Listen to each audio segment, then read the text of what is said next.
our Corona correspondent, ladies and gentlemen, Sami Shah. Thank you, Henry. Welcome to the Isolation Times. I'm your host, Sami Shah, and this is my hair now. Look, choices were considered, decisions were made, and in the end, I got the hair that most perfectly encapsulates my current state of mind. By which I mean, I'm clearly losing my goddamn mind. Look, don't judge me, and I won't judge you, all right? Let's just keep it that way. It's the 25th of April, which means it's Anzac Day. Normally, Australians memorialize Anzac Day by visiting a shrine and paying homage to the brave soldiers who have fought and are still fighting in wars. This year, however, we did the best we could by gathering in our driveways, observing a moment of silence, even some playing the last post on musical instruments, and then going back up to our living rooms and wondering about this strange, strange world we live in. I have no jokes here. We're all doing the best we can, and we're all pretty bloody amazing at it. Happy Ramadan also to Muslim viewers. Ramadan is the holy month for Muslims around the world when they fast from sunup to sundown. This is different, by the way, from intermittent fasting being made popular by that hot Instagram influencer you watch when your spouse is in the other room. You say it's to inspire yourself to work out more, but mostly it's because seeing someone squatting in exercise tights gets your heart rate going more than a 5K run ever could. The United Nations has also declared April 25th as World Malaria Day. Malaria, by the way, for those who don't remember, was once a popular disease that was considered a very big deal in its heyday. Recently, however, it's fallen down the disease charts somewhat due to the sudden success of coronavirus, which has become the disease du jour of 2020. Will coronavirus be a one-hit wonder, like the dance monkey of diseases? Will malaria get some of its groove back? Does it need to mutate, perhaps, like Taylor Swift going from country music to pop, to really get to that next stage of its career? Only time will tell. For now, though, if you miss the old days when malaria was a real concern, grab the closest mozzie and draw yourself a debilitating fever. You've got to respect the classics. Some isolation survival tips now. And look, this is for the parents out there struggling with homeschooling. If you're confused with Google Docs, Google Classrooms, Reading Eggs, Mathletics, Zoom, Live Chat, and all the other apps needed to make sure your children don't turn into hunter-gatherers with no understanding of basic tool use, then you're not alone. Many parents are discovering, as they help their children, that they themselves don't understand basically anything.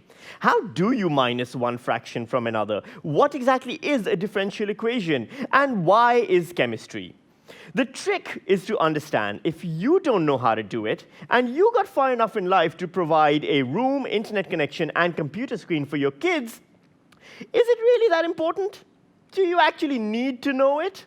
Just tell your kids it's okay to be an idiot, because being an idiot never stopped any of us from achieving anything. And besides, everything's online now anyway, right? In the future, your kids will just ask Alexa or Siri or any of the other virtual assistants that you've basically handed over your parenting duties to. Besides, as complete and utter asshats gather to protest around 5G polls, and they all have clothes and seem to be well fed, clearly an education is overrated. Imbeciles, buffoons, and general half-wits seem to be doing just fine.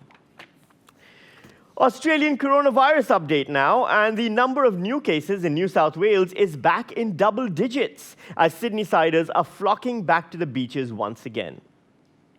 Look, I don't get beaches. It's sand and water. I can get the same effect from garden soil and a bathtub. And don't get me started on the whole, oh, I love swimming in the ocean thing. There are sharks in the ocean. Sharks with their head full of teeth. Their theme song for a shark is dun dun, dun dun.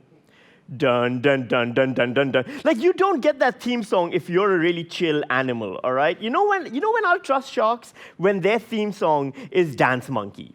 Dance Monkey is getting a lot of references on this show. The solution, I think, is clearly to ban all Sydney-siders from Sydney. They can't handle the responsibility. Sydney needs to be filled with Melburnians. We hate going outside. We can't swim in the water because it'll shrink our du jour genes. And generally, we don't trust the sun. Sydney's people, meanwhile, should be put in detention for bad behavior, which means we send all of them to the biggest open-air punishment camp that we've been building for years. A place so backwards, so devoid of basic resources, so cruel on daily life that they will finally earn repentance. That's right, Queensland. In international news now, and, well, look, if history has taught us anything, it is that the truth can often be found in unlikely places. We think the answer to the many questions the universe poses can only be found in the places prescribed to us, like scientists, philosophers, doctors, mathematicians. But there have been, throughout our brief time as a sentient species on this planet, many examples of genius being found in the unlikeliest of places. Sometimes we overlook the wisdom of the madman. For it is those with the loosest grips on their own sanity that can shed the weight of knowledge and aspire to a wider wisdom. Sometimes we forget that even the court jester tells the truth between his jokes, and a broken clock can often be right twice a day. This next story is not about any of that. US President Donald Trump has suggested using a disinfectant to clean the lungs can cure coronavirus. In a press conference, which was less a conference and more a stream of consciousness monologue delivered by a drunk toddler, he first said, doctors should try putting some sort of ultraviolet light inside people and then some sort of disinfectant. Doctors and disinfectant manufacturers have had to come out and ask people not to inject bleach, which, if we know anything about Trump and his supporters, will make them think doctors and the makers of Dettol are also part of the deep state.